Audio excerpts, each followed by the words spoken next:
Jésus. Merci Jésus. Nous sommes toujours dans la vision du projet noble.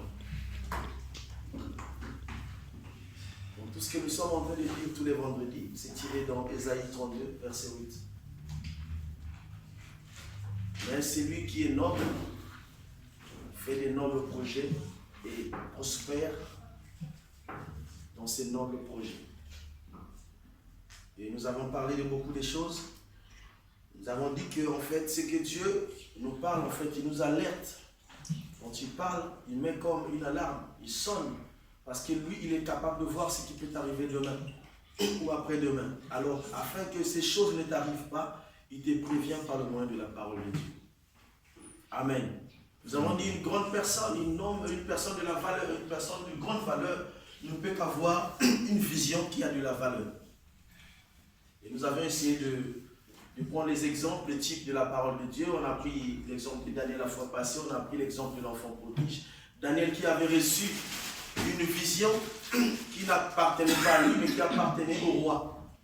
Mais le fait qu'il la savait, que Dieu avait déjà planifié la vie de chaque personne dans le ciel, avant que la vie soit réelle ici sur la terre, il a fait quoi avec ses compagnons? Il est allé consulter dans le programme de Dieu pour savoir réellement le rêve du roi et l'interprétation de son rêve.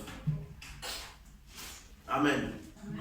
Et quand ils sont revenus, ils ont expliqué au roi ce qui s'est passé exactement dans le rêve et ils ont traduit le rêve du roi. Et nous avons parlé de l'enfant prodige qui ne pouvait pas sortir avant le temps que Dieu avait déterminé, parce qu'on a lu le livre de Jérémie où Dieu avait déjà tracé un programme pour nous et qu'il y avait des hommes ou des femmes qui sortaient du programme de Dieu. Et quand ils sortaient du programme, c'est là où en fait les problèmes arrivaient.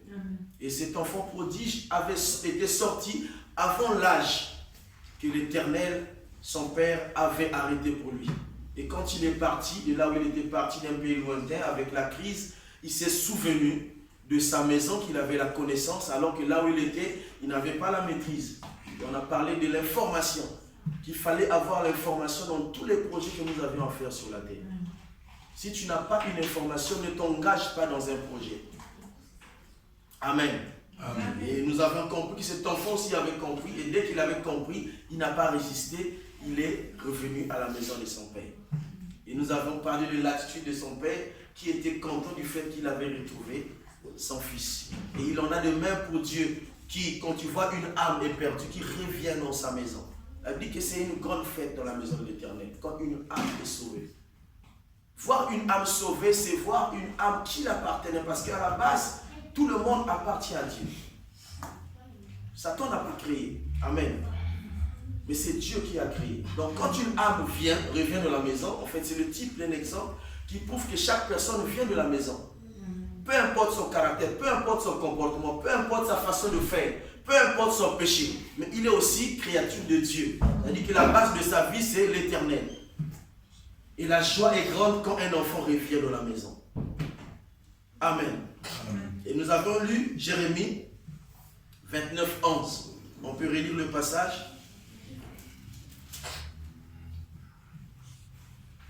Là, il dit que car je connais les projets que j'ai formés sur vous, dit l'Éternel, projet de paix et non de malheur, afin que vous donniez un avenir et de l'espérance. Amen. Le projet que Dieu a fait pour toi, c'est le projet de paix et non le projet de malheur. Amen. Il révèle son projet avant même que tu établisses ton projet à toi. Il te montre un exemple comme il a toujours l'habitude, comme un bon père. Il montre l'exemple. Il dit que de tous les projets que tu arrêtes aujourd'hui, il faut te souvenir qu'il y a quelqu'un qui avait déjà arrêté un grand projet pour toi. Et c'est Dieu. Amen. Il y a un homme dans la Bible qu'on appelle Adam, qui était le premier. Il faut qu'on revienne à la source pour mieux comprendre. Cet homme était un projet de Dieu. Quand vous remarquez dans la création, vous allez comprendre que, en fait, la pensée de Dieu, c'était l'homme. N'est-ce pas? C'était créer l'homme. Mais avant de créer l'homme, il fallait qu'il y ait des conditions sur la terre afin que cet homme la vive en paix. Afin que rien ne manque en fait dans la vie de cet homme. C'est à peu près cet exemple qui nous montre. C'est-à-dire que quand nous vivons, en fait, il y a des moments où nous nous plaignons pour rien. Tout a été planifié par Dieu. Même nos épreuves, même nos difficultés, c'est Dieu qui l'a programmé. Si nous sommes dans la volonté de Dieu. Et voyons le caractère de cet homme Adam. Il avait tout à ses côtés. Et Dieu avait fait quoi? Il a pris ses paroles, il a mis dans la vie de cet homme. Mais réalisez comment cet homme a échoué. Malgré tout ce qu'il avait, malgré la vision, malgré la provision qu'il avait. Amen. Amen. Il avait échoué. La Bible dit que les paroles qu'il avait mises en Adam, c'était de garder le jardin, était de contrôler le jardin, était de cultiver le jardin, était de ne pas manger l'arbre de la connaissance du bien et du mal. C'est les paroles que Dieu avait mises en cet homme et qui devaient être respectées afin de vivre dans le plan de Dieu. Mais vous allez remarquer qu'après, le serpent est rentré dans le jardin. Adam n'a pas réagi. Lisez bien, vous allez comprendre que, parce que souvent on a tendance à accuser la femme, que le péché est venu de la femme, mais non. Quand vous lisez, vous comprenez que même pendant que c'est la scène en train de se passer, Adam était là. La Bible dit que quand, après avoir mangé, elle donna à son mari qui était à ses côtés. Ça dit qu'Adam n'était pas loin. Mais il était irresponsable. Il n'avait pas pris en considération ou mis en application la parole de Dieu. Bien aimé, nous ne pouvons jamais réaliser un projet ici-bas sans tenir compte de la parole de Dieu. Ce projet, peu importe le temps que ça va durer, ça ne va jamais subsister. Voilà pourquoi il est écrit qu'une maison bâtie sur un roc, ou encore une maison bâtie sur le sable. Vous voyez la différence? Et le roc, c'est la parole de Dieu. Alléluia. Cet homme a rejeté la parole de Dieu. Et c'est là que le désordre est entré. Parce que si vous voulez encore comprendre que pourquoi Dieu arrête une vision de créer Adam. Quand vous remarquez, avant Adam, la terre existait. Amen. Il y avait la mer. Mais seulement, il n'y avait pas la forme. La terre était informe et vide. Il n'y avait pas une position. En fait, c'était les ténèbres. Les ténèbres, c'est la préfiguration du diable. C'est la vie de la confusion. Ça veut dire que c'est le règne de Satan. Mais Dieu voulait simplement, je vais nous ramener à essayer un peu de comprendre la mission, la seule mission que nous avons sur la terre.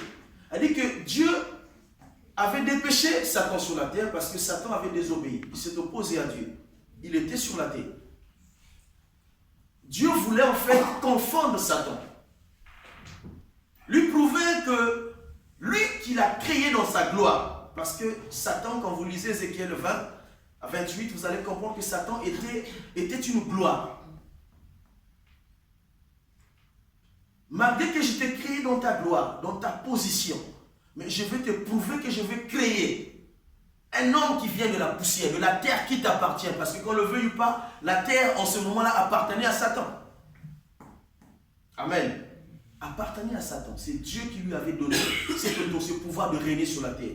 Vous voyez, quand après 40 jours et 40 nuits de jeûne et prière de Jésus, Satan fait quoi? Le diable, il amène, il le montre le monde. Il dit, voilà mon territoire, voilà mon domaine. Si tu te prosternes devant moi, je te donnerai. Vous voyez la réponse de Jésus. Jésus n'a pas contesté. Il n'a pas dit que ce n'est pas ton règne. Il reconnaissait les paroles de Satan. Ça veut dire que c'est lui qui régnait sur la terre. Et quand la Bible dit que nous sommes dans ce monde, mais nous ne sommes pas du monde. Ça veut dire que nous sommes sur la terre, où règne le diable, où il y a le règne de Satan. Mais nous ne faisons pas partie de ses disciples.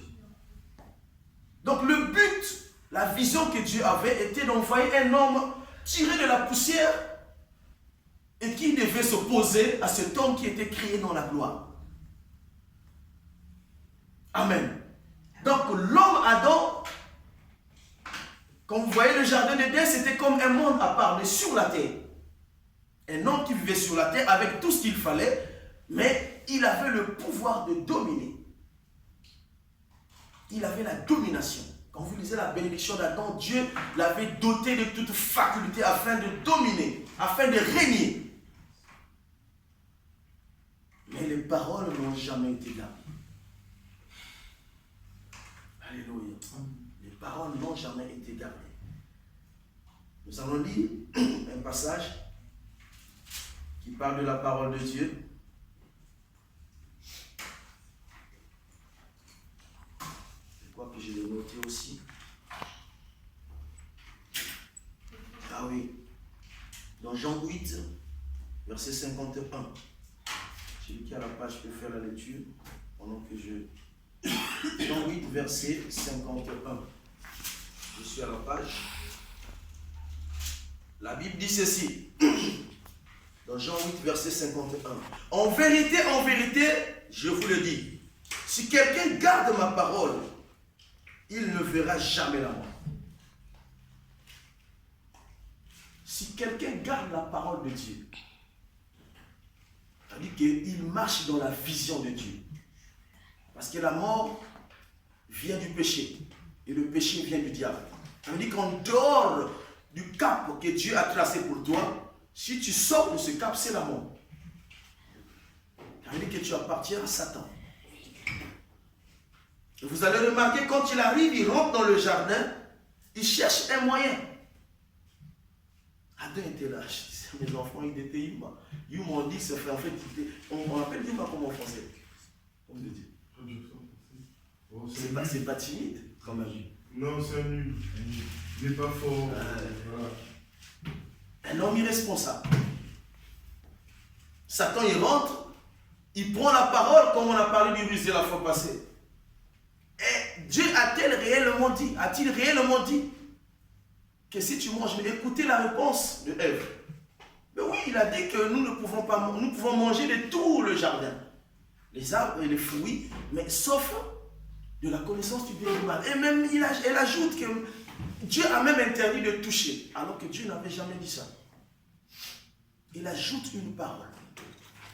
Et c'est comme ça, en fait, que nous échouons dans tout ce que nous avons comme projet. On a dit que dans tout ce que nous avons comme projet sur la terre, il faut que Dieu se retrouve dedans. Tant que Dieu n'est pas à l'origine de tes projets, ou bien tant que dans ton projet, il n'y a pas une part de Dieu, ce projet ne vient pas de Dieu. Peu importe, travailler c'est Dieu. S'habiller c'est Dieu. Tout ce que nous faisons dans la vie, ça vient de la parole de Dieu. Donc quand tu traces un programme, construis une maison, il faut que Dieu se retrouve dedans.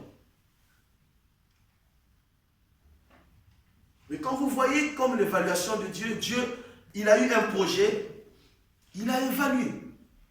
Il a fait un planning, il a vu les risques, il a corrigé ces risques, après il a voté un budget. Ou bien encore, il a projeté l'homme. Et l'homme, pendant qu'il vivait, il pouvait avoir un problème. Même dans ses risques, tout a été calibré. Et lisez la vie de Jésus, vous allez comprendre que dans la vie de Jésus, c'est exactement la pensée de Dieu, le projet de Dieu. Comme ça que nous nous souvenons, comme même nous sommes dans la souffrance, quand nous sommes dans la tribulation, quand nous sommes dans l'opposition, que si nous sommes réellement dans le programme de Dieu, tout ce qui nous arrive, c'est Dieu qui prévoit. Soit pour nous éduquer, soit pour nous corriger, soit pour nous élever. Amen. Dieu a fait pour nous des projets de paix. Et n'oubliez pas que Satan aussi a des projets qu'il a fait pour toi. Amen. Amen. Satan a des projets. La Bible dit qu'il rôde tout autour, il cherche qui dévorer.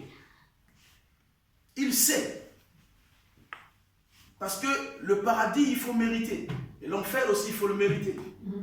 Est-ce qu'on le sait? Et Satan, qu'est-ce qu'il fait? Il met tous les moyens en jeu afin que tu mérites l'enfer. Ça veut dire qu'il te propose tout ce qui est possible afin de t'éloigner de la face de Dieu.